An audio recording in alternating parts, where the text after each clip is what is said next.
നമസ്കാരം, എൻ്റെ പേര് നിതിൻ AF എന്നാണ്. ഞാൻ സിറ്റി ഹോസ്പിറ്റലിലെ കൺസൾട്ടന്റ് സൈക്കോളജിസ്റ്റാണ്. ഇന്ന് ഞാൻ നിങ്ങളോട് സംസാരിക്കാൻ ആഗ്രഹിക്കുന്ന വിഷയം ജീവിതത്തിന്റെ പ്രചോദനങ്ങളെക്കുറിച്ചാണ്, ലൈഫിന്റെ മോട്ടിവേഷൻസ്. ഇപ്പം പല ആൾക്കാർക്കും എന്തിനു വേണ്ടിയിട്ടാണ് ജീവിക്കുന്നതെന്ന് ചോദിച്ചാൽ പലർക്കും വ്യക്തമായിട്ടുള്ള ആൻസർ ഇല്ല എന്നുള്ളത് വസ്തുതാപരമായിട്ടുള്ള കാര്യമാണ്.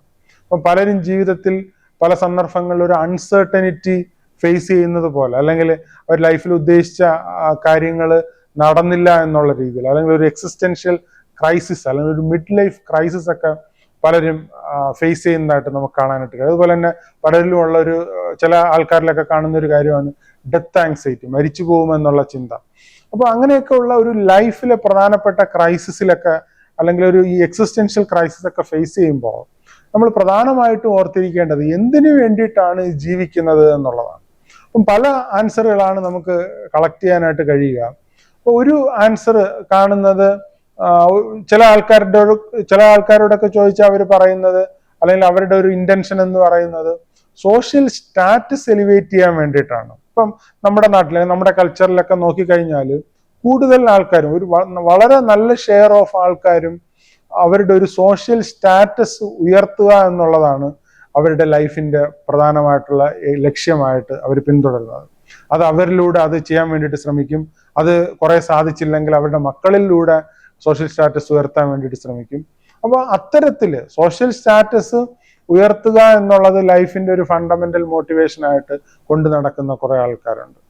അതേപോലെ വേറെ കുറെ ആൾക്കാരാണ് പവർ, അധികാരം, അല്ലെങ്കിൽ മറ്റു ആൾക്കാരുടെ മേലൊരു അധീശത്വം എങ്ങനെ സ്ഥാപിക്കാൻ പറ്റും, അല്ലെങ്കിൽ കുറെ കൂടെ എങ്ങനെ കൂട്ടാൻ പറ്റും, അങ്ങനെ പവർ മോട്ടിവേഷൻ ആയിട്ട് കൊണ്ട് നടക്കുന്ന കുറെ ആൾക്കാരുണ്ട്. ഇപ്പൊ നമ്മുടെ നാട്ടിലൊക്കെ പലരെയും നോക്കിക്കഴിഞ്ഞാൽ ഒരു കമ്പാഷൻ ആയിട്ട് അവർ ഇടപെടുന്നതായിട്ട് കാണാനായിട്ട് കഴിയും. വളരെ സിമ്പത്തറ്റിക് ആയിട്ട് നമ്മളുടെ അടുത്ത് ഇടപെടുന്നതായിട്ട് കാണാനായിട്ട് കഴിയും. പക്ഷെ അവരുടെ ഉള്ളിലുള്ള ആത്യന്തികമായിട്ടുള്ള എയിം എന്ന് പറഞ്ഞാൽ മറ്റുള്ളവരുടെ മുന്നേ അല്ലെങ്കിൽ മറ്റുള്ളവരുടെ മുകളിലൊരു അധികാരം കാണിക്കുക എന്നുള്ളതാണ്. ഈ ചാരിറ്റി അല്ലെങ്കിൽ സിമ്പതി എന്ന് പറയുന്നത് പുറമോടിയായിട്ട് മാത്രം നമുക്ക് കാണാൻ പറ്റുന്ന ആൾക്കാരെയും നമുക്ക് കാണാനായിട്ട് കഴിയും. അവരുടെ ആത്യന്തികമായിട്ടുള്ള ലക്ഷ്യം പവറാണ്, അധികാരമാണ്.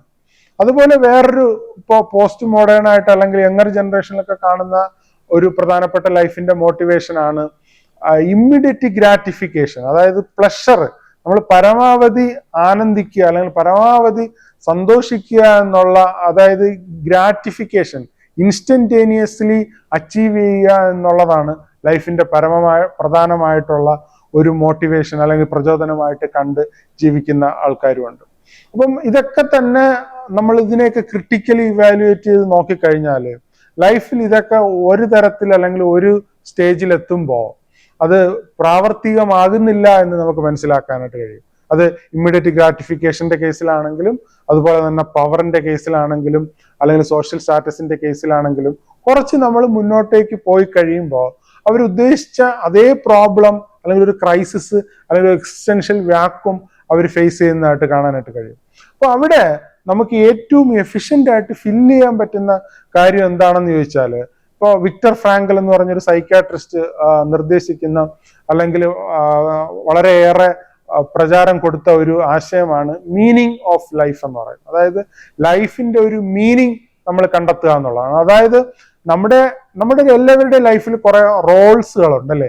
ഹസ്ബൻഡ് എന്ന് പറയുന്ന റോളായിരിക്കാം, അതുപോലെ ഫാദർ എന്ന് പറയുന്ന റോള്, എംപ്ലോയി എന്ന് പറയുന്ന റോള്, ഫ്രണ്ട് എന്ന് പറയുന്ന റോള്, നൈബർ എന്ന് പറയുന്ന റോൾ, അങ്ങനെ നമുക്ക് ധാരാളം റോളുകളുണ്ട്. ഈ റോളുകളെല്ലാം തന്നെ അറ്റാച്ച് ചെയ്തിരിക്കുന്ന കുറെ ഡ്യൂട്ടിയും റെസ്പോൺസിബിലിറ്റീസും ഉണ്ട്. അപ്പോൾ ഈ ഡ്യൂട്ടിയും റെസ്പോൺസിബിലിറ്റീസ് ഒക്കെ വോളണ്ടറിലി, അതായത് നമ്മൾ തിരിച്ചെന്തെങ്കിലും കിട്ടുമെന്ന് വിചാരിച്ചിട്ടല്ല, വോളണ്ടറിലി നമ്മുടെ ഡ്യൂട്ടിയും റെസ്പോൺസിബിലിറ്റീസും മീറ്റ് ചെയ്യാൻ വേണ്ടിയിട്ട് ശ്രമിക്കുകയും അതിനെ കൂട്ടാൻ വേണ്ടിയിട്ട് ശ്രമിക്കുകയും അതിനകത്ത്, അതായത് നമ്മൾ ചെയ്യുന്ന കോൺട്രിബ്യൂഷൻസിനകത്ത് ഒരു ഫുൾഫിൽമെന്റും സാറ്റിസ്ഫാക്ഷനും കണ്ടെത്തി നമ്മൾ ലൈഫ് മുന്നോട്ടേക്ക് കൊണ്ടുപോകുമ്പോഴാണ് നമ്മൾ ഈ ലോകത്ത് ഒരു സിഗ്നിഫിക്കൻ്റ് ആയിട്ട് മാറുന്നത്, അല്ലെങ്കിൽ നമ്മുടെ ലൈഫിന് ഒരു മീനിങ് ഉള്ളതായിട്ട് മാറുന്നത്. അത് നമ്മൾ എപ്പോഴും ഓർത്തിരിക്കുക എന്നുള്ളതാണ്. അപ്പം നമ്മൾ ലൈഫിൽ ആത്യന്തികമായിട്ട് എയിം ചെയ്യേണ്ടത് ഒരു മീനിങ് ഉണ്ടാക്കാനും സിഗ്നിഫിക്കൻ്റ് ഉണ്ടാക്കാനും ആണ് എന്നുള്ള രീതിയിൽ ലൈഫ് മുന്നോട്ടേക്ക് കൊണ്ടുപോകുകയാണെങ്കിൽ കുറെ കൂടെ ഫങ്ഷനിങ് ആയിട്ടും എഫക്റ്റീവായിട്ടും നിങ്ങൾക്ക് മനസ്സിലാക്കാനായിട്ട് കഴിയും. അങ്ങനെ നിങ്ങൾക്ക് വളരെ ബ്യൂട്ടിഫുൾ ആയിട്ടുള്ള ലൈഫ് ഉണ്ടാകട്ടെ എന്ന് ഞാൻ ആത്മാർത്ഥമായിട്ട് ആശംസിക്കുന്നു. Thank you so much. SAG, the ultimate entertainment destination. Watch SAG News. നേരിന്റെ വാർത്തകൾ നിങ്ങളുടെ വിരൽത്തുമ്പിൽ എത്താനായി സാഗ് ന്യൂസ് ചാനൽ സബ്സ്ക്രൈബ് ചെയ്തും ഷെയർ ചെയ്തും ഒരു ശരിയായ മാധ്യമ നിലപാടിന് നിൽക്കാൻ ഞങ്ങൾ നിങ്ങളെ ക്ഷണിക്കുന്നു.